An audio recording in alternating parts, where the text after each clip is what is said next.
Pints with Jack, Season 4, Episode 96. After Hours with Mike Gormley.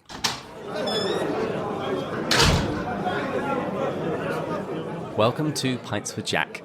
We are now just 2 weeks away from wrapping up Season 4. And we'll talk a little bit more about what's going to happen after that in the season finale episodes. But the short version is we're going to be taking a month off and then returning for Season 5 in November, when we'll be diving into The Four Loves. But today, we have a very special guest. We are talking to Mike Gormley. Michael Gormley has an MA in Theology and Christian Ministry from Franciscan University of Steubenville, which is incidentally where he met his wife, Shannon. He has been leading evangelization and ministry efforts for the past 15 years, both as a full-time parish staff member and also as a speaker and consultant for parishes, dioceses, and campus ministries. Specifically, he's been the director of evangelization at St. Anthony of Padua Catholic Church, and he's also the founder and creative director of layevangelist.com. Mike is also the producer and co-host of the podcast Catching Foxes with Luke Carey, where they discuss the collision of faith and culture. That's what their website says anyway, but on their last episode, they mainly concentrated on the subject of the 80s German-French R&B duo Milli Vanilli. Gomer also co-hosts another podcast with another college buddy, Dave Punch the Devil in the Face Van Vickle. And on this podcast, they focus on how to share the gospel, and it's called Every Knee Shall Bow. Michael Gormley, welcome to Pints with Jack. Hell yeah. Hell yeah, let's do this. I would also like to announce that I am temporarily renaming this podcast. For the next hour, it will be called Every Knee Shall Catch Foxes with Pints, which I think must be the ultimate name for any religious podcast. I think it's very religious but not spiritual, so I'm okay with that. And I know Matt Frad is jealous of this one. I think we've gone a step above at this point. You know, it's funny. There are so many Pints podcasts now, and he was like, "What is going on?" when he heard us do the ad for you, and I was like, "Dude, they're legit. They are legit." You And we actually drink. And they actually drink. Yeah, I'm like, yeah, yeah. Matt needs more beer in his life, I think. I agree. I think he'll be happier. Actually, isn't that one of the things that St. Thomas said? You know, if you want to be happy, the hot bath and a glass of wine. Mm-hmm. I think he said, have the glass of wine in the hot bath, like all at the same time. Even better. Even better.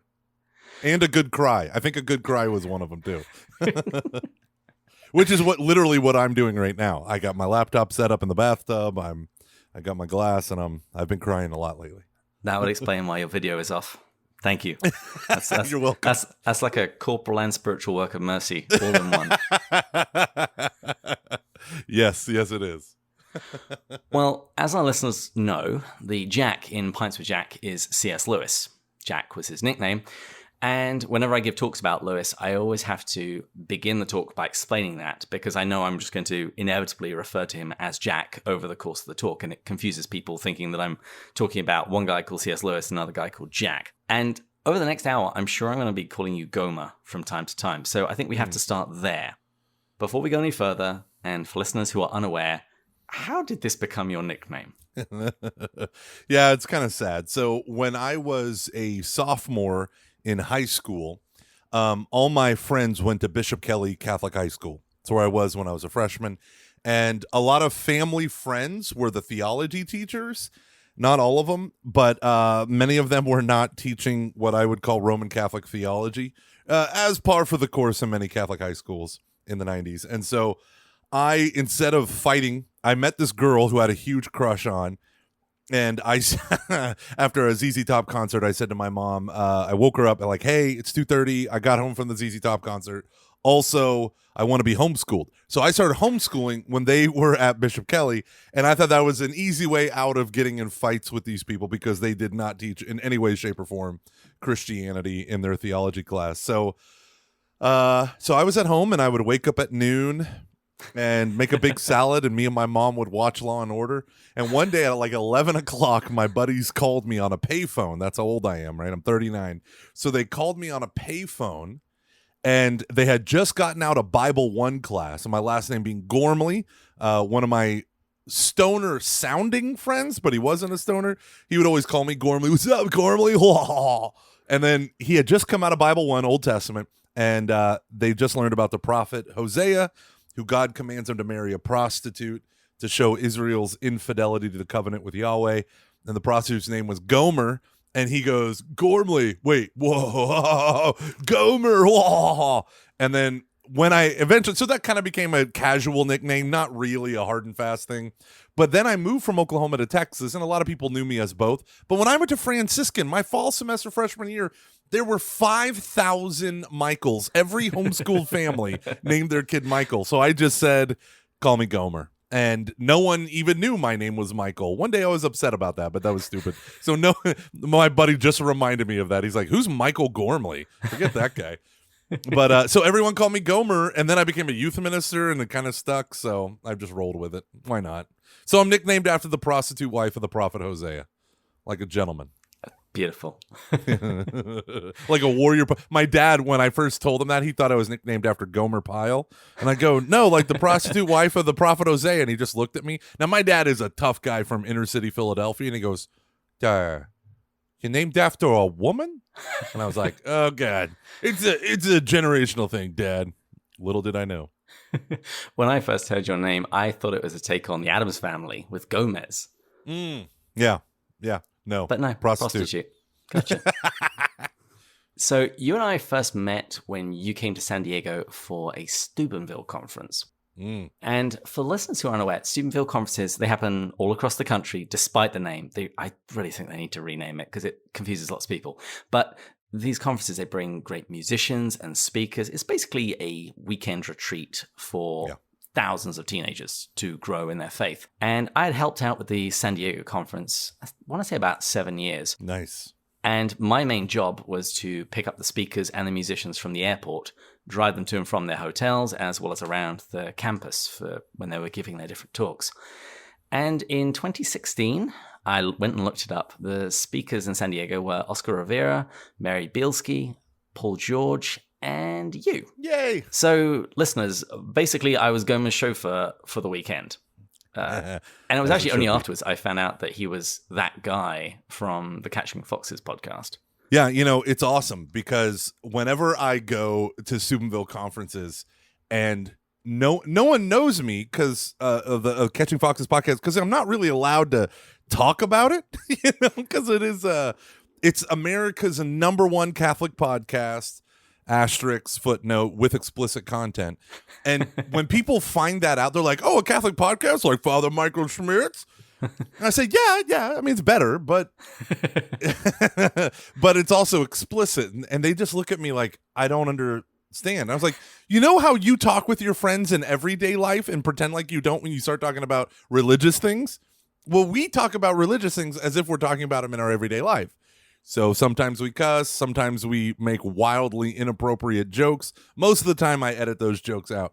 But yeah, so it's so fun that when I go to these Steubenville youth conferences, every so often I'll find a youth minister. This last one it was in St. Louis, Steubenville, Mid-America. And when I walked out to give the men's talk, there was one guy who goes, yeah, Gomer, Catching Foxes, yeah.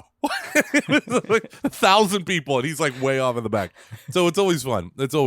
Now, was I a jerk? I wasn't a jerk, was I? I wasn't a jerk. No, you were great. I often tell people, doing that job for the Steubenville conferences, I have two very distinct tiers of Catholic speakers and musicians. There are some that are just wonderful, and there are others that a little bit more diva-ish. Yeah. And it's funny is me and Matt Frad were talking about this one time because he used to do the Steubenville conferences. And he said, you know what's funny? I distinctly remember having just a really bad day and my flight got delayed and I'm waiting to go to the airport. And now I realize I'm going to have to sit at the airport for like 7 hours instead of 2. And I was just mad. And I had just given the morning keynote on Sunday and I was just really quiet. Like 2 years later, 3 years later, the person's like, yeah, you were kind of a jerk. It was like, I was just quiet. I'm sorry. Yeah, it's so funny. It's so funny. Like, even when you're not trying to be a diva. So I always go out of my way. I'm like, how you doing? Tell me about you. Let's talk about theology, even though I just talked for a whole weekend straight. Tell me about your problems. No, well, you never know when the chauffeur might eventually end up with a podcast. So it's a good strategy. Yeah, it's a good strategy. Well, Catching Foxes might be a bit wild, but in 2018, at the end of the year, you launched a little bit more of a reputable podcast, in my opinion. Every Knee Shall Bow with Dave, I don't need no nickname, Van Vickle. And I think this is when I started listening to you regularly. And then our paths crossed yet again in 2019 when our director of young adult ministry in San Diego, Patrick Rivera, he invited you and Luke to come to San Diego to speak at Theology on Tap. And by that point, I had started doing podcasty sorts of things, so I was the audio engineer for the night. And I remember you guys had to speak on goodness because we were doing a series in that Theology on Tap on the transcendentals, on truth, goodness, and beauty. And you guys were the bologna sandwich in the middle. You know what's funny about that is, number one, Patrick, what a great guy, huh? I love that guy. He is such a good guy, and he's just a good dude that when me and Luke were ghosting him because of ADHD and all that stuff, all the excuses we make, he pulled out a typewriter and he hand typed letters and mailed them to us that had the exact same content of his emails in order to get our flights booked and all that stuff. It was so funny. He is such a Patrick is kind and merciful, slow to anger, and quick in compassion. But that night was awesome. Like, they were out in that mission church, and all those tables were set up, and Aunt D showed up, and it was a cool night. That's one of my favorite venues of all time. And here's just a weird coincidence, throwing it out there. I'm also I did a podcast today with my parish, so I also am a part of a parish podcast, but I'm not the guy. Our communications director. You're just that guy. I'm that guy, not the guy.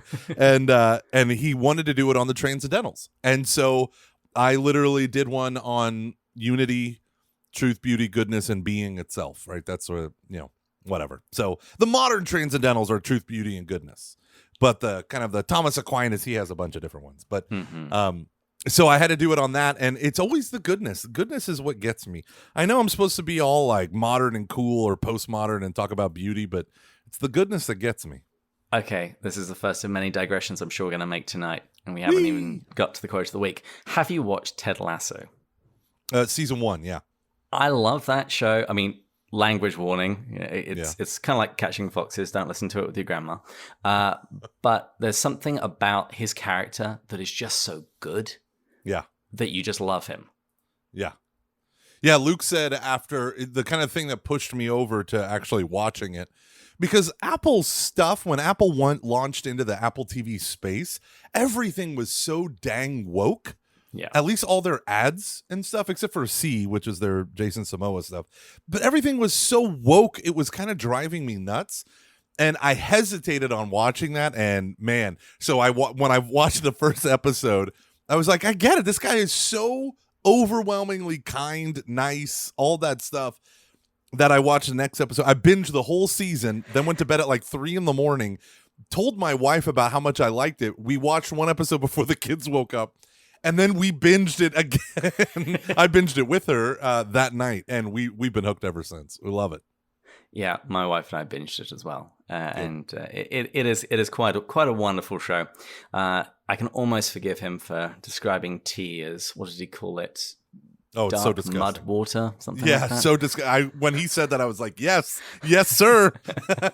I have tried so hard to like tea. If it's not peppermint, I don't know how to deal with it. Oh dear. Oh well. Well, let's move on. Wait, explain to me English breakfast tea. What is that? It is a black tea that you get a lot here in the States. It's pretty good. It's caffeinated.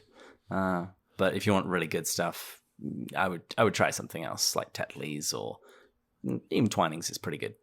Will you do me a favor, a small favor? Will you say tea, Earl Grey, hot? Computer, tea, Earl Grey, hot. Nailed it. Thank you, Patrick Stewart. Now, I normally map out our episodes in a lot of detail, but I just have a bunch. I have a smorgasbord. I can't even say that properly. A smorgasbord. I shouldn't have chosen that word. Of topics that I want to talk about. So okay. I'm excited. I just want to thank you for the 3 new listeners that you got us from advertising on Catching Foxes. That was very special. And let's just get on to the quote of the week.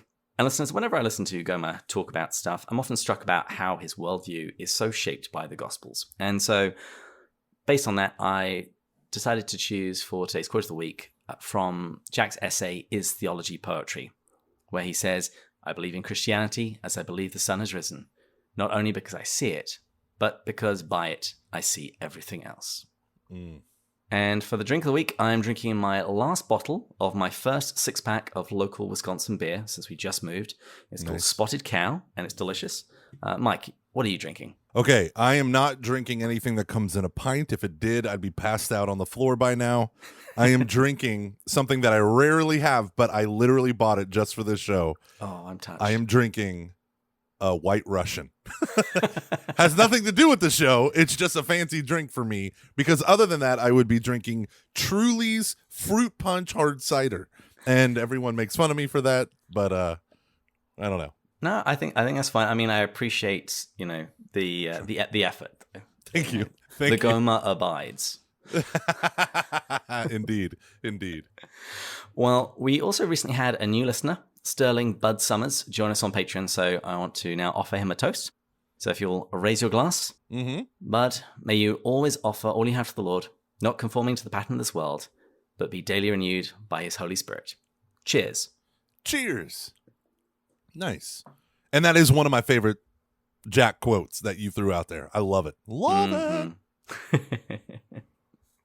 So I gave a little bit of a bio earlier, and people who don't know you, I think, are even in the first 15 minutes of the show, getting to know you rather quickly. But would you mind filling out a little bit more about your background and faith journey, so people have got a better idea of where you're coming from? Yeah. So my faith journey really starts out in where I was born, in Broken Arrow, Oklahoma in 1982.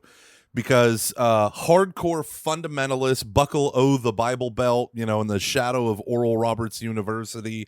Rhema Bible College was right down the street, all these non-denominational fundamentalist institutions. And it was crazy being Catholic, because the Ku Klux Klan used to burn crosses in front of my church. When I went to public school, because we couldn't afford Catholic school, even though our Catholic school was pretty inexpensive at the time.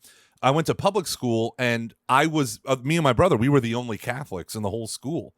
And so we used to get picked on, and there was all like to drive to school, I had to pass by Main Street Baptist Church, and they would have a 7-week homily series or sermon series on why Catholicism is a cult. And it was just in the atmosphere.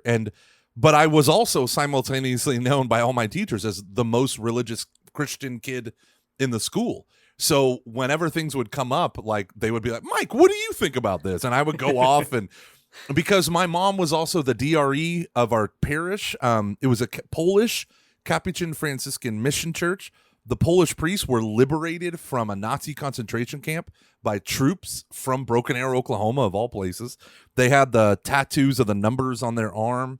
They lived heroic lives when they were newly ordained priests, imprisoned I don't know the name of the concentration camp, but it wasn't the Auschwitz or Dachau. It was a smaller one, but I mean they would watch their brother priests be tortured and killed for laughs by the Nazi soldiers.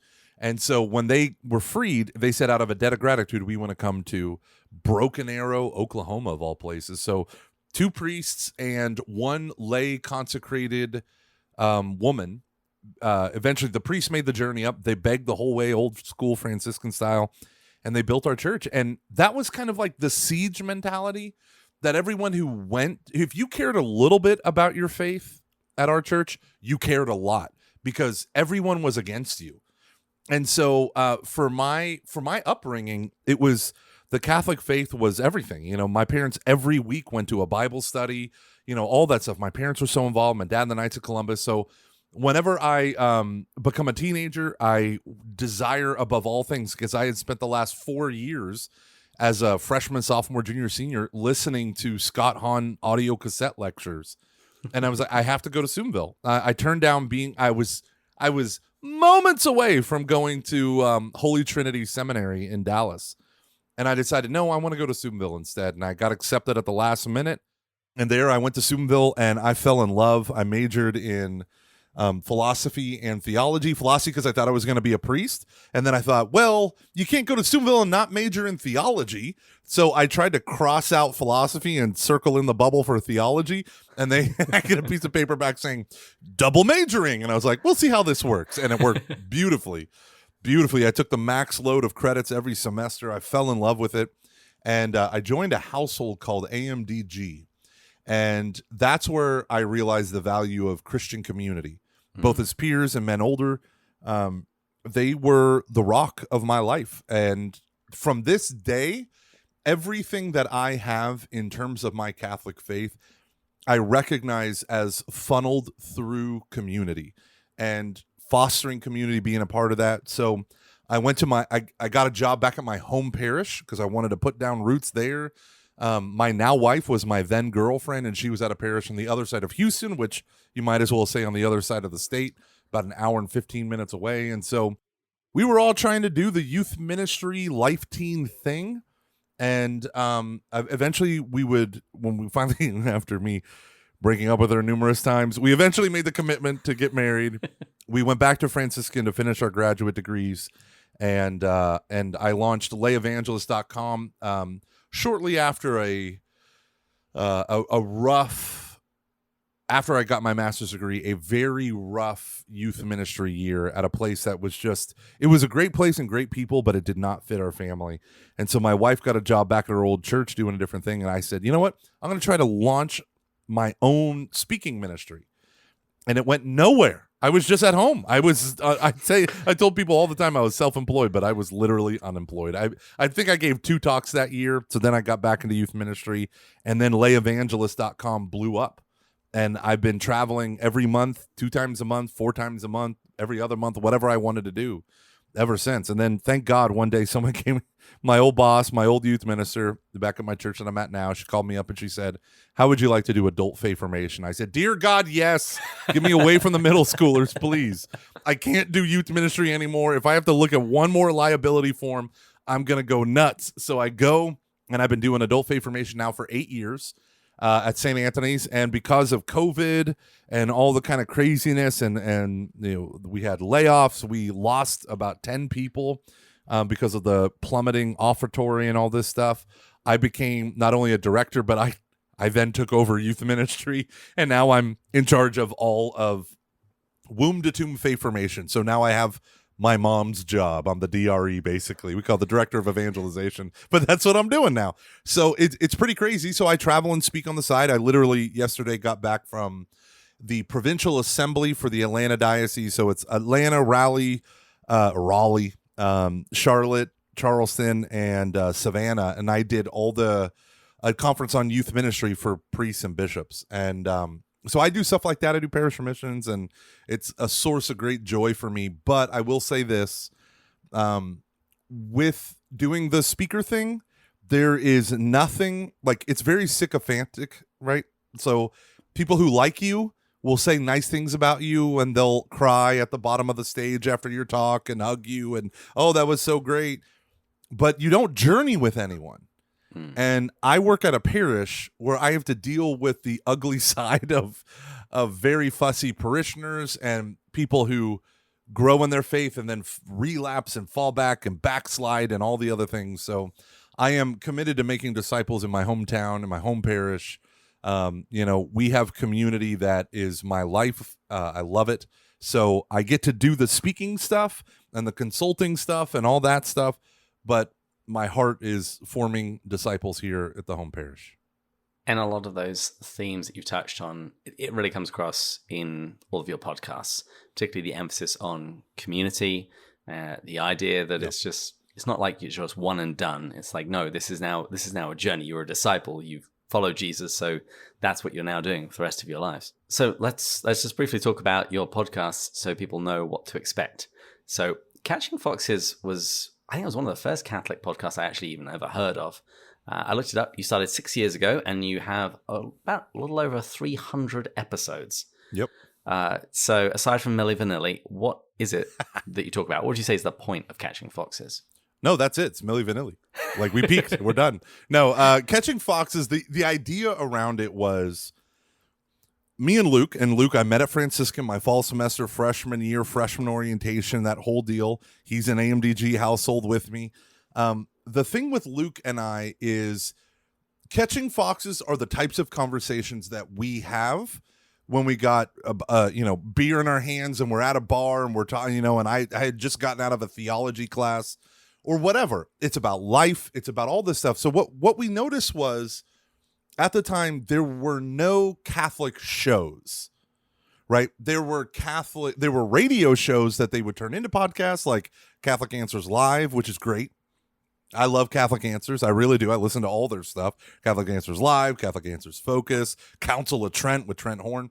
But there are very few two white guys bantering back and forth for a podcast audience. And me and Luke love the podcast as a format, right? Like, from the very beginning it existed, I have been a fan of podcasts. So since 2006, I have always listened to podcasts on my Apple iPod, right? Like, totally. So the idea of Catching Foxes from Luke and my perspective was, let's do a show where we're not trying to instruct people in the Catholic faith. This isn't catechism class online.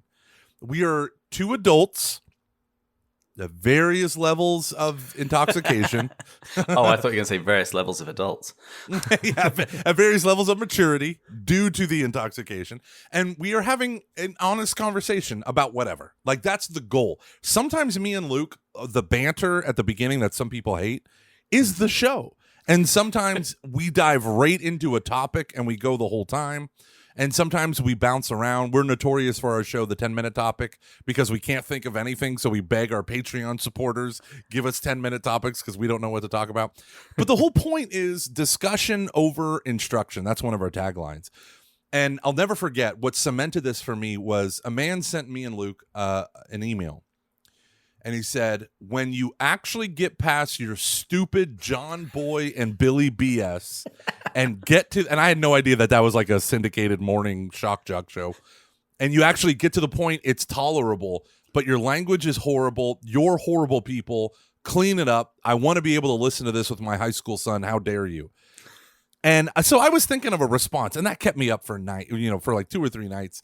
And I remembered the perfect response, which actually was a person complaining to the CEO of Southwest Airlines, your stewardesses are making a joke out of the in-flight safety stuff. You need to tell them to be serious. And humor is one of their bedrock kind of values. And he just wrote back to her, sorry to lose you as a customer. So I wrote back to him, sorry to lose you as a listener, because there are literally 4,000 shows that you can do that hit everything, every topic. The liturgy guys, the lanky guys, that's a thing.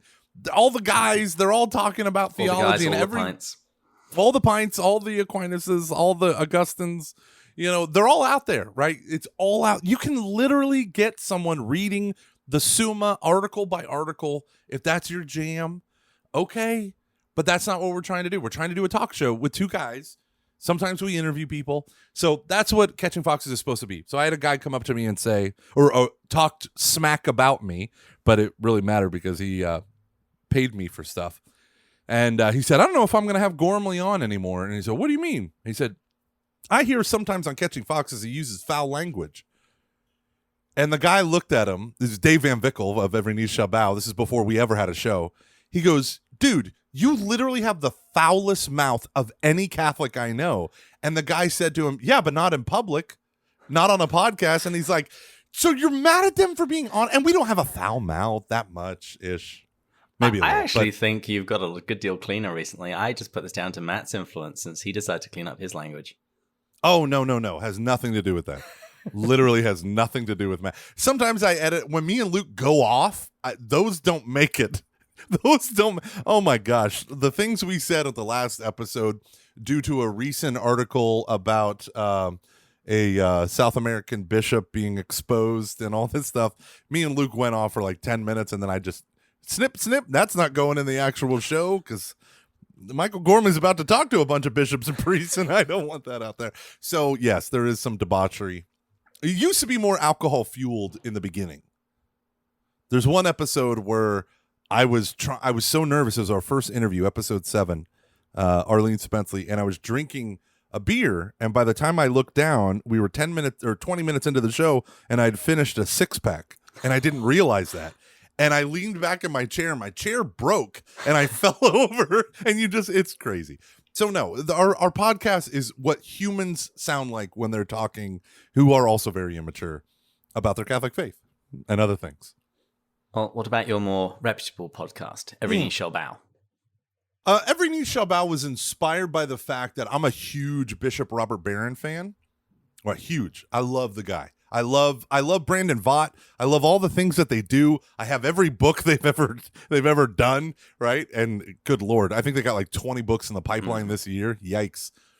But when they were doing the and I've never really shared this publicly, but the thing that pushed me over the hump was Bishop Barron saying, we're going to do this Word on Fire Institute to train an army of evangelists. And then the first thing was him teaching on Hans Urs von Balthasar. And then the second thing was, I believe it was Imaginative Apologetics, which both are great courses. And I said, well, they're not teaching people how to share the gospel. Like, really, how to share the gospel. Like, I understand Hans Urs von Balthasar, and I've studied him at Franciscan. I took a Texa von Balthasar class. But at the same time, like, how does Ma and Pa Catholics share the gospel with the person sitting next to them? And it really bothered me that we come so close to it, but then it's like academic theology, apologetics. I love apologetics. But it's not evangelization, and No. it's an element, a component within the broader thing, a moment, to use JP2 and Pope Paul VI language. But man alive, I just want to help people talk to other people in different scenarios. So me and Dave Van Vickle, we both felt the same. Like, we need to, and Dave is the master evangelist. Totally, he's the most human person I have ever met in my life, even though he's weird. And he shares the gospel in such a beautiful way with people that I steal everything he does, everything. So really the show is just for me to steal ideas from him. And but our goal is to help parishes, DREs, priests, to help average Roman Catholics who don't even know what the heck they believe to, number one, believe in the risen Lord, and then number two, be equipped to share it, like to literally walk out the door that day and let people know that God loves them. That's the point of Every Knee Shall Bow. And it's bow, not bend. How dare you? People always want to say bend, and I'm like, yes, I get it. It makes more sense. And shall bow, it's weird, but who cares? I love it. In an earlier version of the notes, I did have a snarky remark about that, but I didn't want to get a confession afterwards. But no, I love Every Knee Shall Bow. Whatever I learned about evangelism, I learned when I went to Protestant churches. Because you called it evangelism. Well, I was going to, we probably should explain. Evangelism is basically, there's a technical difference, but it's really just Protestant Catholic lingo differences. Yeah. But it was when I went to an Anglican church, a non-denominational church, and a Pentecostal church. That was where I heard people talking about conversations that they'd had with their neighbors and about how they had invited them to church and do all these other things that I had never really considered before. Mm-hmm. So. And it's a dang shame. It's a dang shame that literally you go to Fuller Seminary, which is one of the premier evangelical seminaries that equips people for evangelization. And the first 30 years of its existence, they just studied Roman Catholic missiology, because we were the only ones engaged in mission. And now it's like, well, we spread to, quote unquote, the rest of the world, and we're done. Like, we just gave up. We gave up. Greek Orthodox and Jews, two somewhat ethnic-based religions, bring in more adult converts than Roman Catholicism. And it breaks my chubby little heart. So that's kind of like Ascension Press. They are wonderful people. They are very accommodating of me and Dave's horrible lives right now. And so they are so patient with us. But we try to churn out every week content for our audience that actually helps them share the good news of the gospel. And in a very practical way. You don't disappear up to the stratosphere in theology. A lot of it is incredibly practical. One of the things I meant to ask you, have you ever thought about writing a book? Because, isn't that kind of the thing? You get a podcast and then you get a book that you shill out on there. Okay, so I'll say two things. Number one, I have 1,000 books with chapters 1 and 2 written, and that's it. 1,000 of them. Right now, I have a book called Sin and Atonement, another one called Why Did Jesus Have to Die? You'd think they're the same book, but for some reason, I've started different things. I've got about 10. I have somewhere between 10 and 20,000 words of 4 different books right now. But I do have a chapter in a book coming out for Dr. Peter Kraft, Millennials honoring what he's done in our lives. And John DeRosa of the Classical Theism podcast has the first chapter, and I have the second chapter. And so I have chapters published. I've done devotionals in Australia for a beautiful diocese, Wollongong Diocese. The Catching Foxes fans have had me write stuff for them, but I would love to, but there's another thing that I get from Luke, which is the contrarian side, where I feel cheap doing the thing. You know what? I don't even know how to say it, but like, yes, there's a lot of people who write a book, make a podcast, have a podcast about the book, and vice versa, and all of the above, and I feel like I want the podcasts that I do to be their own thing and be able to breathe and stand on their own. And then the book is really about credibility. And I know it's my arrogance. Like I want a book. I want a book. I really do. I understand. But I just feel like I don't have anything worth the permanence of print. Just give me a microphone and let everyone forget what I say in 2 weeks. Well, I disagree. But having said that, let's talk about some things. Let's do it. You often quote C.S. Lewis on both of your podcasts. Honestly, one of the heuristics I follow when deciding whether or not to listen to an episode of Catching Foxes is there a quotation by an inkling in the title? Whenever you do that, I can guarantee you I will listen. Nice. But where did C.S. Lewis fit into your own journey? Okay, so the very first time I ever encountered so I read the Chronicles of Narnia, did not know they were a Christian anything because it was in a public school. They didn't talk about it. There was some intuition about it. And I remember my neighbor across the street was doing a collage on the silver chair. And he had mentioned that it's a Christian author. I had no idea. So then fast forward, I'm in high school. I desperately want to throw my Catholic faith in the trash can and become a Muslim or anything other than that. And my mom got into this guy named Dr. Scott Hahn. And he had an audio cassette series called Where is God in an Ungodly World? So there were 3 series that changed my life, honestly. Where is God in an Ungodly World? Which is literally just his class lectures at Franciscan. What is the Cost of the New Pentecost? Which talks about, people don't know this, but Scott Hahn used to be a pretty hardcore charismatic too. Thank you, Father Mike Scanlon, for bringing him to Franciscan. But then the last one was on the Sermon on the Mount. And I honestly listened to Where is God in an Ungodly World? And he said, we go through all these arguments for God's existence to where you know that there's some supernatural being. And he said, okay, after Thomas's 5 ways, let's get to the heart of the Christian, of the God that we believe in. Let's go through C.S. Lewis's Mere Christianity and his moral argument for God's existence. And I loved it. It transformed. And so then I went out and got Mere Christianity. I was probably 14, 15 at the time. And then I got the Screwtape Letters. My mom had Screwtape Letters. I got The Great Divorce. And I read it, and then I reread the Chronicles of Narnia, and I loved it. And then when I was in college, my buddy worked for lifeteam.com, and the Chronicles of Narnia movies were coming out, like the first movie, right? Mm-hmm. And so they said, Mike, do you think you could read all of his most popular books and write individual reviews of all of them, and then write big sweeping reviews of the whole Chronicles of Narnia and all this stuff? And I was like, oh, I would like nothing better. So it was a summer. I was at Steubenville. I was taking 1 or 2 classes. And I would read every day. I would crush a Narnia book. And I would write multiple reviews of a Narnia book. And then I would grab Mere Christianity and I would read that. Then I'd go back to the Narnia books and be like, whoa, there's so much of Mere Christianity in the Narnia books. So I'd rewrite my reviews and they were getting published. And I just fell in love. And so I have his books now on audiobook, And whenever I can't figure out a book to listen to, a new book to get, I love audiobooks. I always default to C.S. Lewis. I'm kind of like Reverend Timothy Keller, who says people always joke when you prepare for a homily versus when you don't. When you don't, you quote. When you do, you quote C.S. Lewis sometimes, but when you don't, you quote him all the time because you just kind of default to him. And that's me. C.S. Lewis. Yeah, I would love to drink with that guy. I love that man. Love him. That's definitely my dream as well. Right?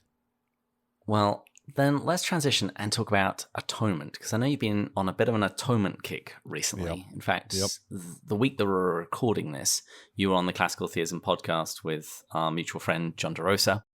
And I would thoroughly recommend for listeners to go and have a listen to that episode. I'll make sure I put a link in the show notes. But rather than retread all of that material, I want to put a C.S. Lewis spin on it and talk about what Lewis talks about that subject in Mere Christianity, and get your reactions to what he says in the chapter, The Perfect Penitent. Mm-hmm. But before we go too far, we should probably define a few terms. So what is the atonement, and why are there all of these different models of it? Yeah, I would say this.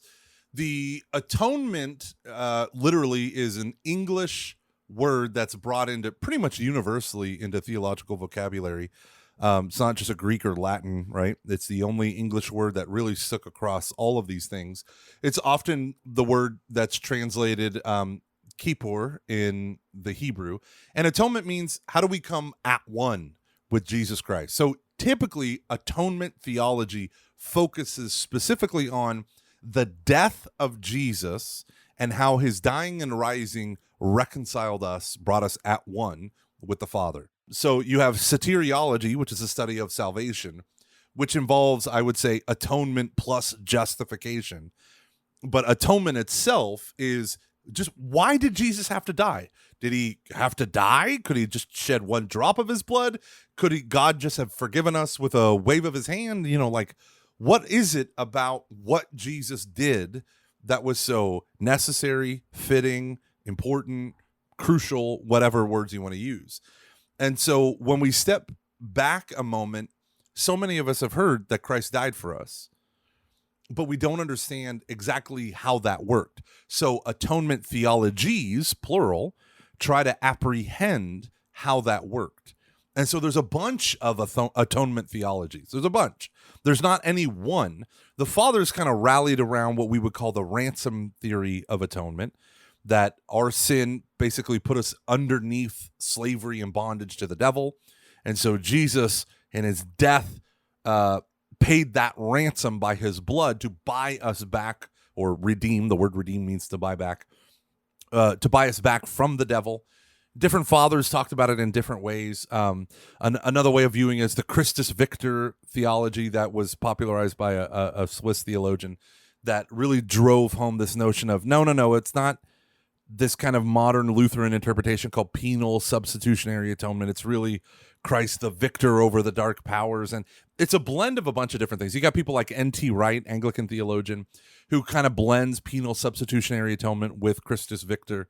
But all of these things, these atonement theologies, are trying to grasp what and how did his death and resurrection reconcile us to God. And in Mere Christianity, Lewis, he does seem to push back on some of the models of the atonement, which are common. But he also makes a very clear distinction between the models of the atonement and the atonement itself.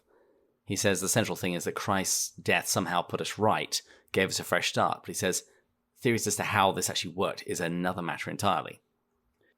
Yeah, as Roman Catholics, we don't have a declared theology of atonement. We have very, very, very, very, very popular theology of atonement, known as the satisfaction theory, especially through St. Thomas Aquinas. But there's not any one definitive, like declared by the church, this is how it happened. And Lewis actually offers his own atonement model in The Perfect Penitent, which he basically calls the Perfect Penitent. So I'm interested, since you've done such a deep dive recently into the fathers and modern theologians and all of these different variations and crossovers of models, how would you describe the Perfect Penitent, and what do you actually make of it? It was funny because I think C.S. Lewis takes the church fathers and he offers a pretty modern twist. So really quickly, the church fathers viewed us as hopelessly in bondage and in covenant with the devil, and that the devil had acquired rights over us. And so Christ, he was the only person, because he never sinned, he didn't deserve to die.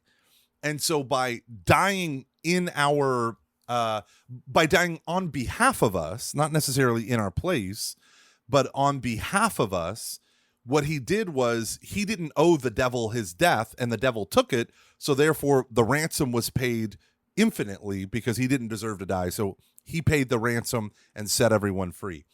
It's interesting that C.S. Lewis often draws upon what we call the Christus Victor theology of the atonement and the ransom theology of the atonement. And he definitely, especially in Mere Christianity, shies away from what we would call penal substitutionary atonement. This is what he says. He says, "We are told that Christ was killed for us, that his death washed out our sins, and that by dying he disabled death itself." That's a formula. Like, he's like, yeah, okay, I get it. And it seems less silly now than what it did way back then. But really what he sees is Christ, because he's man, because he took on a human nature, can actually enter into our suffering and death. But because he's God, he can do it perfectly. And in plunging into this death, instead of seeing like, a lot of people, when they think of Christ on the cross, they think of it as, I deserve to die, but he said, no, I'll go in your place. And a lot of atheists criticize that. Oh, I get it. So the thing that justifies me is an act that no judge in any court would ever accept. Like, listen, I know she murdered this family of 8, but I will take her place and go to the electric chair. And his insight, I think, is very powerful, because I think it's totally in line with the New Testament, that often when the New Testament talks about the redemption, the very word redemption, to redeem, means to buy back. These are economic terms. And so what he wants to do is show, like, okay, yeah, for someone who murders someone, it doesn't make sense to switch out, like, you're going to die instead of me dying. But in the case of debt, yeah, that does make sense. We often have stories of people zeroing out someone's debt, paying it off for someone else. And that idea, C.S. Lewis, it takes in very readily, just like the church fathers do. And so he draws on that very often, of like footing the bill, paying the penalty, not in the sense of being punished, but in the general sense of like, I will cover you because you can't cover yourself, right? So Christ paid a debt he didn't owe because we owed a debt we couldn't pay. It's not that God was so mad at sin he had to kill someone, right? That N.T. Wright, I think, does a brilliant job in attacking that false caricature of atonement theology. Like, God the Father is so filled with wrath, he has to have his blood, right? Someone's blood, anyone's blood, everyone's blood. Well, here the Son offers up his blood, but because he's God, it goes infinitely. C.S. Lewis wants to draw something else out of this comparison, and he often uses the church fathers and their ransom theory of atonement to kind of express it in a fuller, I think, more humane way. I don't know. What are your thoughts? When Lewis said that he said it doesn't sound as silly as it used to, but it makes more sense to him in terms of somebody that is in debt, that has a bill they can't pay. Well, then it will fall to somebody, a generous benefactor with greater riches, to pay the debt on their behalf, and that makes more sense to him. It reminded me of a shift in my own theology in my 20s when I was looking into the atonement, and I started seeing a very clear difference between some atonement theologies, where either you see wrath being poured down upon the cross, or whether you see a sacrifice of infinite value being offered up to the Father. Is it just simply debts being cleared, or is it that there's now this super abundant grace that is now available, a bank account that I've been given the card to? Yeah, I like that, because this is the thing that I think people lose sight of. When God manifested himself to Israel in Egypt, right? The theophany of Moses in Exodus chapter 3. When God made himself known, Genesis, all of that is a prequel. What is a prequel? It's a thing that comes after the main thing, and it's the story to kind of give you the backstory. So when Moses is revealing what he knows about this God that is claiming Israel as the national God, but also the one God over all, the amazing thing is he reveals himself as the redeemer of slaves, right? I know my Redeemer lives. That is one of the most popular hymns on the lips of people in the temple liturgy. The Redeemer is a slave market term. It means someone who buys back someone out of slavery. The book of Ruth is a very popular book. It's a very beautiful book. And it's about a Moabite woman whose mother-in-law, Naomi, is a Jew from Bethlehem. And they fled to Moab. Her and her husband and their sons fled to Moab during a famine.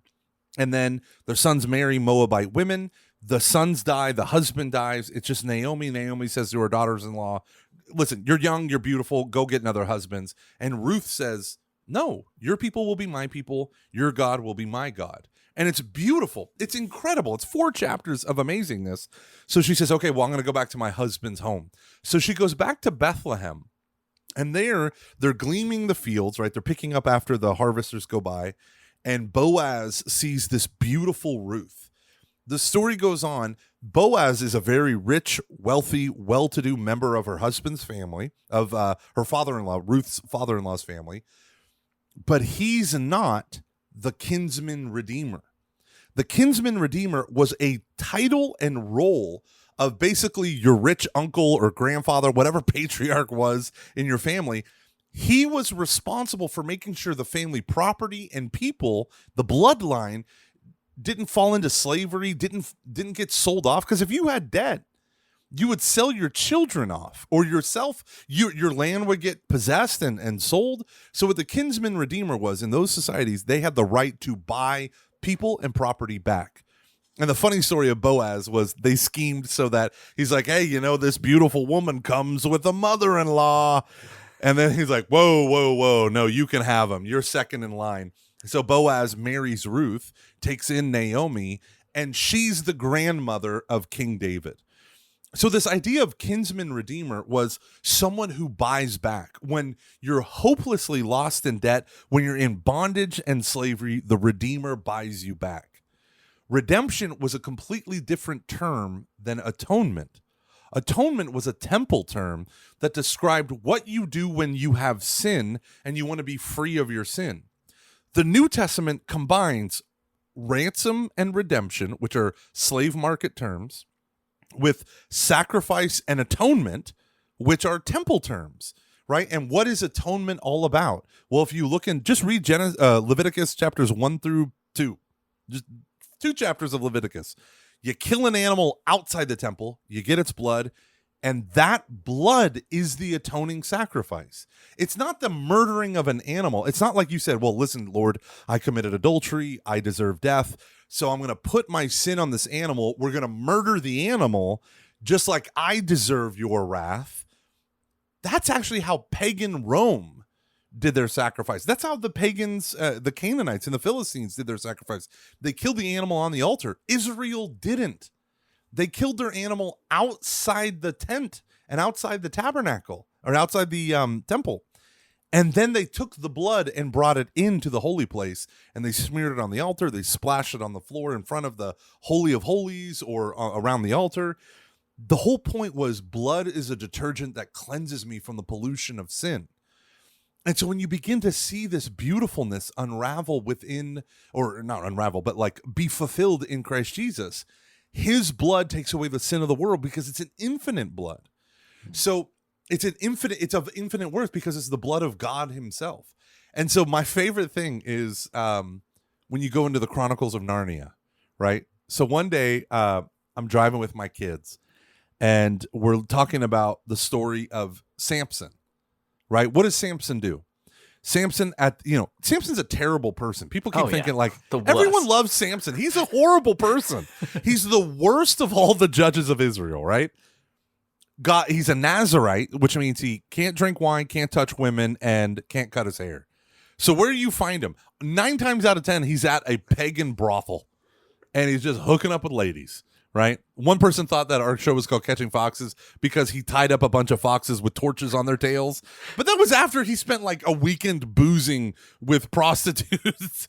Like maybe it is. Maybe the Gomer thing comes full sway. But the idea at its core was he was constantly violating his vow, except for the haircut thing. And at the end of his thing, so, we all know the story. Delilah cuts his hair. He gets thrown in prison. The enemies of Israel and of Israel's God imprison him in a dungeon. His hair grows back. They've already stabbed out his eyes, which is super gross. And so I'm telling the story to my kids, and I said, so there he is. He's brought out for the mockery of everyone as his hands are outstretched. And there he puts them on either side of or on the twin pillars that hold up the roof of the temple of the pagan god, right? And they're surrounded by the generals and the kings and the enemies of God's chosen people. What does he do? He lays down his life so that others can be saved. And he shoves the pillars out. Of course, he dies in the process, but in dying, he wipes out the military that was trying to destroy Israel. I said, who does that remind you of? And I said that to my daughter, Kateri. Like, who does that remind you of, baby? She goes, Aslan. Without skipping a beat, not Jesus. I was going to say, it's like Gandalf when he fights the Balrog. Yeah. You shall not pass. Right. So I said, what do you mean Aslan? She said, well, when Edmund ate the Turkish delight, he then became a slave of the queen, the White Witch, and she was going to destroy him. But then Aslan said, no, I'll go in his place. Now, the beautiful thing about what C.S. Lewis does is he walks you through substitutionary atonement. In Catholic theology, there is a place for substitution, not full penal substitutionary atonement, but there is a place for it. And the cool thing is, what does he say? So after the stone table cracks and he's resurrected and all this stuff, they're like, how did you do that? Like, what happened? And he said, the queen was right. According to the law of the magic of the beginning of time, right? All those who are betrayers, traitors, belong to her.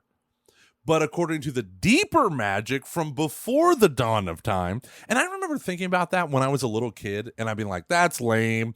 Like, that's a total, like, cop-out. Like, oh, yeah, well, I have a magical bag over here that's even, like, you didn't see this coming. But then when I reread it when I was in college, I was like, oh, my gosh. So here's the justice, the laws of right and wrong that rule the stars. And now he takes you back to a deeper magic that existed before creation itself, and it's the love of God. And of course, the love of God pours itself out for the sake of his beloved.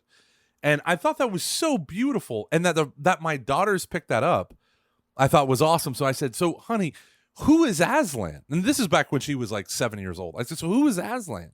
Now, the giant lion the size of elephant cub. And I was like, no, Aslan's Jesus. And the light clicked on in their eyes, and they're like, oh, that makes sense now. That makes sense. And from that moment on, I was like, C.S. Lewis, I love you. You and your atonement theology, it is beautiful. He does. He has a beautiful way of depicting substitution and mercy and love and justice all within one beautiful, beautiful moment, right? I think your daughter is much smarter than I was. I remember when my mother told me that Aslan was Jesus after we read The Voyage of the Dawn Treader, I just thought my mum was stupid. Oh my goodness. So many things we could talk about on there with regards to the way Lewis deals with participation in atonement, how it ties in with theosis. But I want to push on to do a couple more things yes. So I can... I talk so much, don't I? I talk so much. It's all gold, Gomer. It's all gold. It's all gold. Me and my white Russian. So this season, we've been working through the Screwtape Letters. Yeah. Any general thoughts on that book before I probe deeper?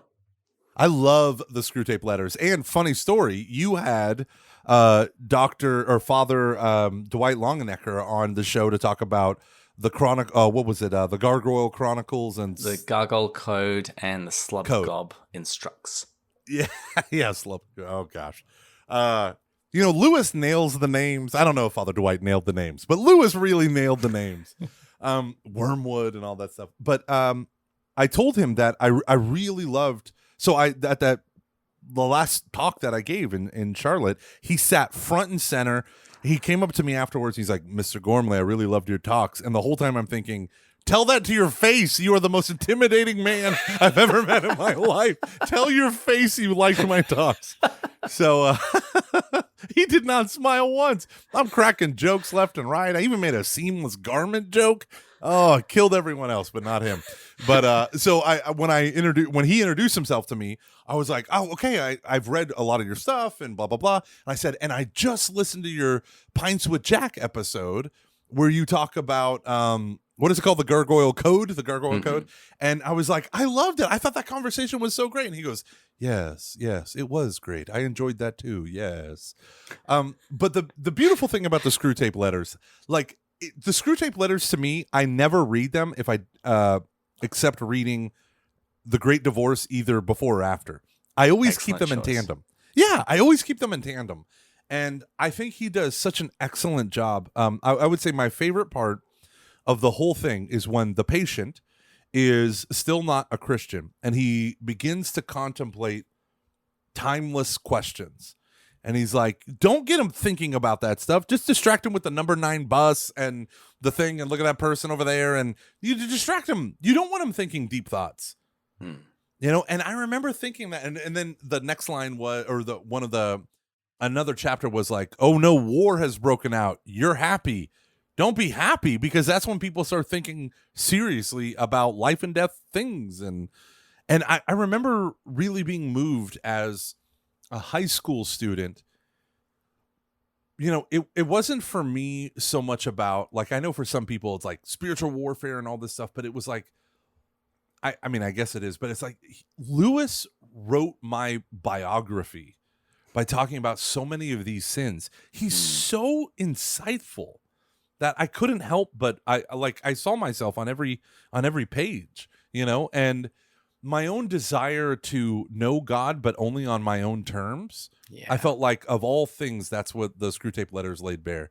And then lastly, Screwtape proposes a toast.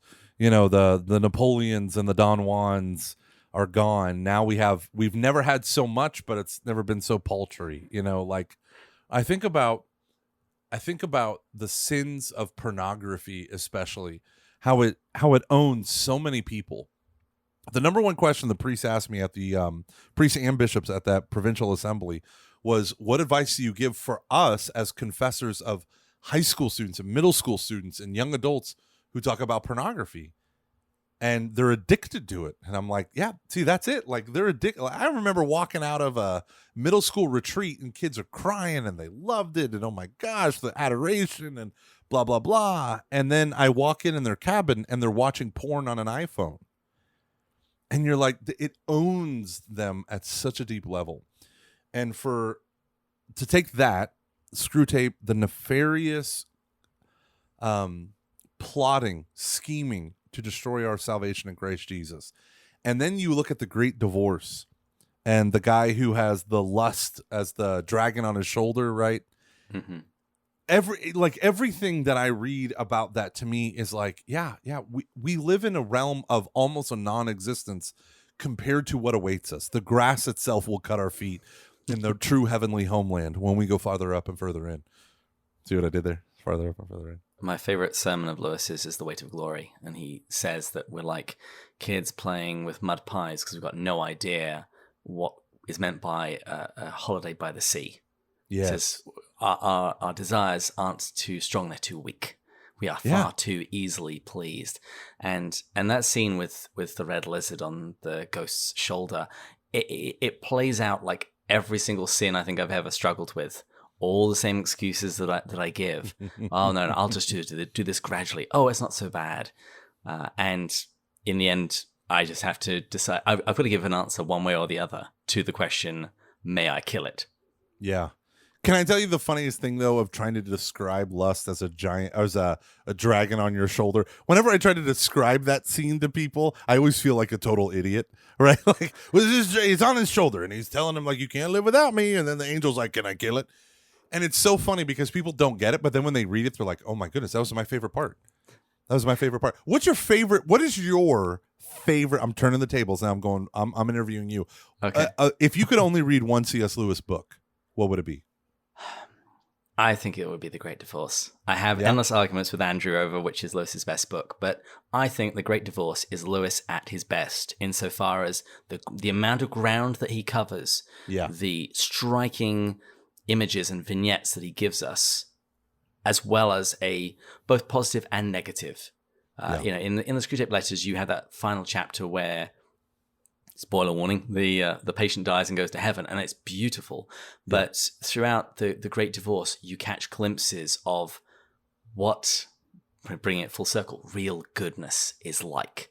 What real holiness is like. It is not something bland and insipid and dull, but it is reality itself. It is real, it is tangible, and it is strong. And I can't read the description of Sarah Smith without my heart skipping a beat a little bit. Desiring something more than this world, and feeling sad as we see ghost after ghost settle for crumbs when a banquet is laid out in front of them. Yeah, I'm right there with you. I mean, I love mere Christianity, especially the whole tin soldiers becoming real. That's one of my favorite parts. And the best part about that is when he says, he's talking to the reader or the listener in the BBC broadcast. I don't know which, but in it, he says, this could be for you right now, if you'd like. It could and start I tonight. remember it could start tonight. And I remember literally when I first listened to that on an audiobook, I was driving in my car and I turned it off and began to weep because I was like, that's what we mean by salvation by faith. Is I don't need to have a bloodline to some tribe. I don't need to have my life in order before I come before the crucified Savior. Right now, tonight, I can begin the journey that echoes into eternity. And but the Great Divorce is so incredible because it shows you the unreality of sin, of a life lived for sin. Napoleon, some of us have ventured all the way out to where Napoleon is, and he's just marching by. If only so-and-so had done this, and and he's just reliving, Reverend Timothy Keller, and I'm a big fan of Reverend Timothy Keller. A lot of Reformed theology and Presbyterianism I'm a massive fan of. Because I, as a youth minister, you tend to focus more on the writings of evangelicals, and it becomes very comforting when you hear a Presbyterian talk about liturgy, and I'm like, oh, thank God someone say liturgy and sacrament. I'm just looking for a Protestant to throw me a bone, Desiring the Kingdom, one of the best books on liturgy, and he's not even, he's Reformed Presbyterian, all that good stuff. But when he is going through one of the parts that I didn't get at first, and then in my second reading, I think is one of the most important things, is the bus coming through the crack in the dirt that is the real heaven, right? Like everything's so small and almost unreal when it compares to it. And Reverend Timothy Keller has this line where he says the word wraith, which is an old German word for ghost, the word wreath and the word wrath are all based on the same word that is the origin is wreath. And what is a wreath but a bunch of branches that are twisted in on itself? What is wrath but something that twists you up inside in your anger that you can't get beyond your rage, and it feeds itself? And he says, and what is a wraith but a ghost that can't go on to the afterlife because it's bent and twisted on some past hurt? And he said, and forgiveness allows you to get rid of the wrath and to no longer be a wraith, to no longer be obsessed with this thing. And when I think about that, like the Napoleon character, he's a wraith in the most perfect thing because he's just pacing and he can't see other people. He can't even hear the people looking through the windows. He's just obsessed with what happened at the fall of the Battle of Waterloo, and he's just rehearsing it over. I mean, how many times have I rehearsed a hurt or an embarrassment or, whatever, over and over? Oh, what I should have said was, over and over. And he just nails it. And lastly, I'll say, I remember Reverend Timothy Keller being interviewed by John Piper about his love of C.S. Lewis. And he said to him, how, I love C.S. Lewis too. How could C.S. Lewis say the most important Christian in his life was George MacDonald when he was a Universalist? And the way Lewis has George MacDonald talk to him at the end of A Great Divorce, where he talks about, the universalist is from our side looking at God's mercy. And he talks about like looking at the telescope through the wrong lens and like all this stuff. I must have listened to that one day when I was out for a walk like 30 times. I just went right back and like, let's play that again. Let's play that again. Let's play that again.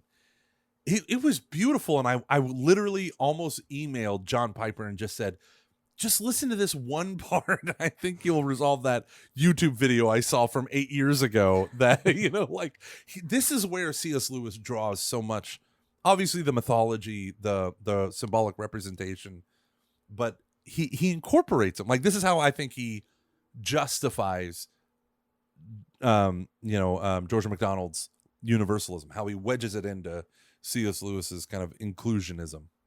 Yeah. And that's sort of definitely a section I have read and reread in a very similar kind of fashion. I have one more question. Well, technically two.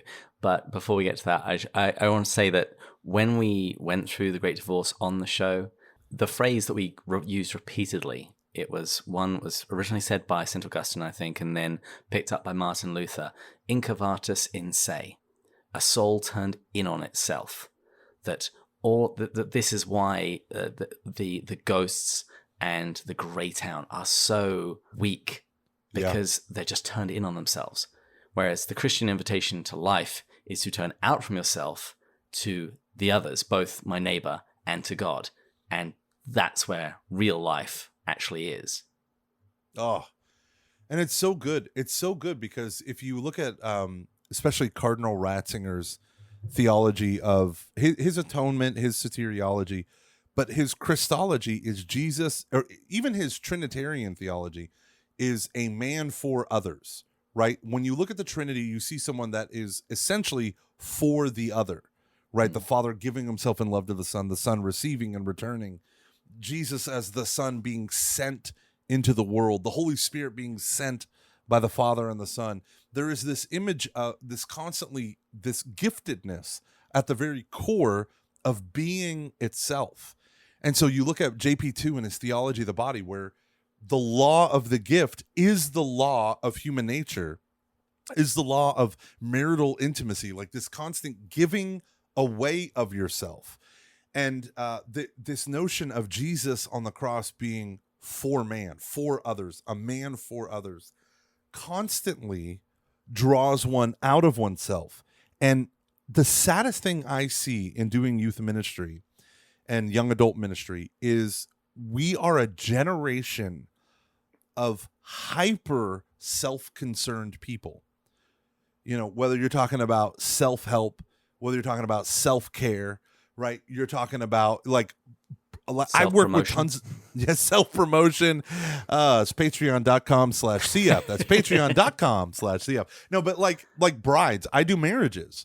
The number one anthem of brides is "This is my day," and it's special poison. Day. Yeah, this is my day. It's for me. No, it's not. Did you know? Like, if you actually get into the rite of Christian marriage in the Catholic Church, the average. The typical wedding is to be celebrated at the Sunday Mass. So that, like, because it's the community, it's not your day. It's God's day that God forms this beautiful covenant with two people, not one person who's dressed like a queen and then a man who's dressed like every like other man. Yeah, like a waiter. Welcome to Olive Garden. When you're here, your family, right? I love Jerry Seinfeld. He says, why are all the groomsmen dressed the same? Because if the groom doesn't show up, everyone just takes one step to the right. Like, no one cares about the guy, right? But that's so sad. That's so sad. I remember people talking about our chapel that we're building, which has all these ancient relics of the apostles and stuff. And someone said, whoa, is it going to have a center aisle? Because my daughter's not going to get married there if it doesn't have a center aisle. And I thought that's so funny that, like, because she has to be the center of attention. And I know it looks good. It's very symmetrical. But at the heart of it, we are trying to find ways, even liturgically, of robbing God of his worship and bending it inward. Like funerals. Catholic funerals are not allowed to have eulogies. Almost every Catholic funeral has a eulogy, even though you're not supposed to, because it's like, well, what am I going to do? Tell a grieving person, like, okay, don't. But what does a eulogy do? It makes it all about the deceased instead of worshiping God, and realizing that we'll never be closer than in the Eucharistic communion that we experience right now, than hopefully our beloved deceased is experiencing in the afterlife. Like there's so much beauty that we miss when we collapse in on ourselves, that Lewis nailed it when he shows the gray town and the bus stop and what's the one whining? Is it the whining mother? Is it a mother who like, oh, I've done everything for you? Is it the son? Yeah. And there's also a wife. Women don't get a good showing in the Great Divorce. There's also a wife who wants her husband back so she can do things to him. Yeah, like, oh yes, that's great. I'm like, so lonely. I have to have somebody to do things to. But that notion of, I mean, just think about how different ownership of another person is to self-donating love. Yeah, like the consumption of another. And he has that great line in the Screwtape Letters. The enemy wants servants who can eventually become sons, where our Father below wants cattle that eventually become food. I mean, what better phrase in I would challenge that statement to go up against anything from the Fathers, which is a big statement. No, thank God you're not Orthodox, because I think if you were Orthodox, you'd punch me in the mouth. But well, I'm Byzantine, so it's like the next best thing. It's even better. It's Orthodox 2.0. All the goodness of the East with the Pope. No, but when you hear that, like that phrase, like puts things in such light, because we do that, don't we? Don't we consume one another? Mm-hmm. Don't we want to be consumed by one another when we're feeling lonely as a numbing remedy for our I don't know. I could go off, but I got to stop talking because, good Lord. Well, Andrew would have to jump in at this point and say that this is a central theme of Till We Have Faces. It's all about loving that isn't actually loving. It is loving that is consuming the other, rather than, to steal St. Thomas Aquinas, to seek the good of the other as other. Yeah. Me and my wife read Till We Have Faces. It's the only book we read at our first year of marriage before we had a kiddo that we read together. Because I'm a bookworm, she's not. But she loves C.S. Lewis, and Till We Have Faces was a book that she's always wanted to read but never read. And so I was like, okay, well, why don't we do this book and we'll read it together and we'll talk about it. And it was the first and only time we've ever done that in 12 years of marriage. But talking about it, you had sent some information about that, and I was like, maybe I can get my wife, we can reread Till We Have Faces. But she didn't know the myth of Cupid and Psyche. Like, that wasn't a cool thing for her, for all those hip kids watching NASCAR. They don't know. My wife literally, as we were starting this, she was watching a documentary on a NASCAR driver. And I was like, gosh, where's your Bud Light? Oh, wait, you're gluten sensitive. If you weren't gluten sensitive, you would have a Bud Light can in your hand right now. But the only kind of turn that's important is the left-hand turn. But we read that book, and you're right. Like the consuming kind of love that loses all sight of, I can't remember who it was. Maybe it was C.S. Lewis. Where they were talking about sex with one's spouse. It might have been Letters to Malcolm, where they're talking about sex with your spouse, or where you're like, I'm sick and tired of all these people who are trying to like deify love. Do you know what I'm talking about? Deify sex. And they said, half the time when you're making love, you don't even know the other person exists. I might be confusing with Dietrich von Hildebrand, but it doesn't sound familiar.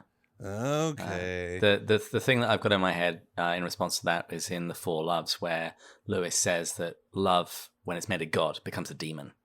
Yeah. Yeah, because when it's something outside of what it is, Dr. Hahn used to always say the problem with modernity is we relativize the absolute and we absolutize the relative. So we make things like money and acquisition and greed the thing that, or productivity, what defines the value of a human life. So we can abort the young, we can euthanize the old because they're unproductive. But come on, let's be honest. Like come on. We know that those are relative values against the absolute value of the human person. But this notion of sex as a consumer good that was first rooted in how sex makes me feel as one participating in it, then very easily becomes a consumer choice of your pornography on, a website. Oh, well, this is what I'm in the mood for. I'm in the mood for, no, tonight it's going to be this. Like, we have menus upon menus and options upon options. And the whole time we have no idea that we're just consuming other people. And it's not fulfilling. No one looks at pornography and does all the things that you do when you look at pornography and says, you know what, that was awesome. I'm gonna go for a run. No one thinks that. No one thinks my life just got better because I indulged in this stuff. You kind of think, all right, like even in the positive thing, you might think that was funny. These secular comedians who talk about porn. Like I love watching comedians, but their voraciousness at consumption of pornography is like a theme with a lot of comedians, and it never leaves them better. It never does, right? It just leaves them spent, and that's not what love is meant to be. There's something so much more beautiful than that. Anyhow, it's exchanging, a person that you should love for a person that you just simply use. Yeah. No one wants to be used. The only reason why we settle for being used is because we're scared of being ignored, right? Reverend Timothy Keller, I just shared this with the priests at the Provincial Assembly. Literally everything I say is going to be a reference to something I've done recently. At the Provincial Assembly, I stole Reverend Timothy Keller because you had said in your thing that you have a lot of Presbyterian listeners, right? Mm-hmm, we do. Welcome, Presbyterians. I love you among all the Protestants. But Reverend Timothy Keller has this beautiful line where he talks about, and he uses it in the context of the Samaritan woman at the well, right? He says, every human person wants to be known and wants to be loved. Everyone, without exception. He says, to be loved but not known is superficial and weak, and you cannot build a life on that. You can't build a relationship. If you say, I love you, but you don't know me, that's like Taylor Swift, me at a Tay-Tay concert, and she's like, I love all my fans. I'm not going to call my wife and be like, oh, God, I'm in a love triangle, honey. Right? When she sees me, she sees a yacht in the Mediterranean. That's all she sees. I'm just cash money to her. For her to say, I love you, she doesn't know you. So I can't build a relationship with Taylor Swift because she loves her fans. If I could, then how the hell hasn't she replied to any of my tweets or DMs at Taylor Swift 13? Like, come on. So we know to be loved but not known is shallow, is superficial. But what about the opposite? Reverend Timothy Keller says this, and it hit me to my core when he said this. To be known but not loved is our greatest nightmare. For someone to say, I know you, I know the real you, no one could love you. Like, I know who you really are. We are so afraid of that we settle for the inverse. We settle to be loved but not known. We settle to be used but not cared for. We settle to become a commodity rather than being rejected. And what does Christ reveal to the Samaritan woman at the well? He's finally leading her. The conversation finally gets good in John 4. Then he says, go get your husband. I remember reading that being like, Jesus, you had her. She was right there and she was following. You were going to convert her to be a Jew and then a Christian. I don't know what the progress was, but that's what it seemed like. And then right there, he said, go get your husband. Such a non sequitur, except for what he revealed to her heart. Because she was shunned by her community because of her crazy sexual personal life. It was out of the norm. She wasn't with her husband. It wasn't a normal arrangement, whatever it was. And in the moment, she even tried to hide it. I'm not married. Yeah, you're right. The one you're with now is not your husband. You've had 5. She tries to obfuscate. She tries to hide. She tries to cover. And what does Jesus reveal in saying the one you're with now is not your husband? You've had 5 husbands. He reveals to her that he's known her the whole time. So she's like, I'm scared to tell him the truth about me because he's going to reject me like everyone else in my village has. And what he reveals to her is, I've known you the whole time and I haven't rejected you at all. And then so what does she do? She runs to the village and says, come meet this man who's shown me all that I've ever done. Could he be the Messiah? And she becomes an apostle. Like, that's the beauty of to be known and to be loved does to the human soul, especially the human soul that's starved for both or one or the other. And only in Christ Jesus do we have someone who knows us in the most disgusting, depraved, Catching Foxes style comment we've ever said, and he loves us, and he's willing to pay the ransom for us. Like, that's the uniqueness of Christianity. One of my friends often paraphrased what she said when she went into the town as, come meet the man who knows everything I've ever done and loves me anyway. Yeah. Yeah. Reverend Timothy Keller says, he loves me all the way down to or he knows me all the way down to the soles of my feet, yet loves me all the way to the stars, which admittedly is a very hokey expression. But man, do I use it every single time I tell that story. I use it every single time. Oh, us Presbyterians, we are so in love with Timothy Keller. All right. I have one more thing that I want to do before we wrap things up. I want to give you a scenario. Okay. Let's say next week you become Pope. Boom. 2 questions. What name would you take as Pope? And the more important question, when you step out on the balcony of the Vatican to greet the people, what would you say to the church about sharing the gospel, building vibrant parishes, and transforming the world? Go. Question number 1. My name would be Pope Peter II, because take that, Protestants. Just kidding. But seriously, Pope Peter II, I think that's awesome. Since I've got a son on the way, I want him to become Pope, and I want him to be called Pope Hilarious, and I want him to open with a joke. Oh, what name will he take? Pope Hilarious. You walk out there, my dear young people, 2 popes and a rabbi walk into a bar. The other one ducked. Right. Okay. So, no, I've thought about this. I would take Pope Peter II, because why not? Either that or Innocent IV. No, I'd take Peter II. And then step out on the balcony to greet the people. What would you say to the? I love Pope John Paul, right? Like be not afraid. First words. So right? For you, it would be afraid. Be very afraid. I think literally my first words would be whoopsie. How did this happen? We royally screwed up somewhere. But no, my message would honestly be, if I ever became Pope, not that I think about this day and night, and don't already have a 10,000 word manuscript written up for what I would say, but it would literally be, there is nothing more and nothing other than Jesus Christ, right? And the church constantly forgets Jesus, and like, I can't tell you, when she teaches her morality, she forgets Jesus. When she teaches her social justice, so often she forgets Jesus. We say it's all in the name of Jesus, but we forget. Like, I get accosted by liberal priests who who talk about serving the poor, but who never want to bring the poor to heaven, who never go out of they feed their bellies, but they have no concern for their souls. And then I meet people on the right, priests and workers for the church on the right, who are so concerned about perfect liturgies and traditional liturgies and perfect doctrine that they miss the person, you know? And I constantly feel like this is what you miss with JP2 and Benedict. This is what you totally miss with their papacies. Christ is standing right in front of you. Let's worship him, follow him, be directed to him.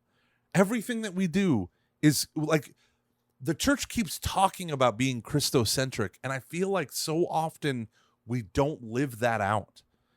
We don't live out the Christocentrism of the church, and that's all I want. To me, the Eastern church has it best. It never lost sight of the fact that salvation is not the death of God, but is first the union of the incarnation. It starts with the divine and human in union. That is what overcomes the alienation of sin, right? That's constantly the message of the fathers. No matter how much the fathers point us to the cross, they always put it within the context of the incarnation, right? So God himself united himself to a baby, to a toddler, to a child, to an adult. And one of my favorite lines from this one former metropolitan and retired, whatever, he said, in death, we triumph over Satan because God still united himself to the corpse of Christ on Holy Saturday. So even death is union with God. And I think in the West, so often all we focus on is the crucifixion and the shedding of blood. We lose sight of the fact that the whole, even though the Catechism says this in like 6 different places, the whole life of Christ is salvific. And I want people to see that. I want them to see that. So Pope Peter II, let's get back to the whole salvific life of Christ. That's what I want. See how I pandered to you as a Byzantine Catholic? See how I did that at the end? Total pandering. I appreciated it. You're welcome. You're welcome. I will pay you twice what I was going to pay you before. Yes. Yes. Gomer, thank you so much for coming on Pints with Jack. So as we begin to wrap up, where can listeners go to find out more information about you and listen to all of your various podcasts? Yes, so we got layevangelist.com, a website seen by dozens. I'm the creative director, which means I've updated a blog post maybe once a year. SoundCloud.com/AMD Gomer. I didn't realize I was signing up for a URL. I thought that was just like my username. And I was like, oh, okay, the whole world is going to see AMD Gomer. So there's that AMDG thing. Or you could go to Every Knee Shall Bow, wherever you listen to podcasts, or Catching Foxes. You go to catchingfoxes.fm, or EKSB is hosted by Ascension Press. So you go to ascensionpress.com and you can find it under their media/podcast. So that's all the places I'm at right now. Right now. Well, thanks again to Gomer for coming on the show, and thanks to all of you for listening, and to our Patreon supporters, particularly our top tier supporters: Dawn, Sterling, Shane, John, Kevin, Brian, Kay, Monique, Paul, Kimberly, Gillis, Gary, Stephen, Matt, Jeff, Kelly, Chris, John, James, Kate, and Rowdy. Rowdy, you my boy or girl. I can't tell by the name Rowdy. I'm pretty sure it's a boy. Nice. I have a friend named Rowdy Rains, and it's a girl, but hey, that's fine. It's a nickname. And you can always find out more about us at pintswithjack.com. Send us messages, listen to past episodes, and pick up some swanky merchandise. What's your favorite merchandise item you sell? Difficult. Tube top? Do you have a Pints with Aquinas tube top? We have Pints with Jack. I said Pints with Aquinas. Wouldn't that be funny if you sold Pints with Aquinas tube tops just to humiliate him? Well, Pints with it's Jack funny. halters. Matt had Peter Kraft on the show and recently, and they were talking about C.S. Lewis, and I was like, oh, that's it. I'm going to mail Peter Kraft and say, hey, do you want to come on my show and talk about Thomas Aquinas? That would be awesome. That would be awesome. Noble even. What's your favorite I like thing? the Glencairn glass and T-shirt. I think they're probably the things that I use the most. Yeah, noble. I like it. Well, listeners, please join us again next time when we'll be going further up And further in. Cheers. Cheers.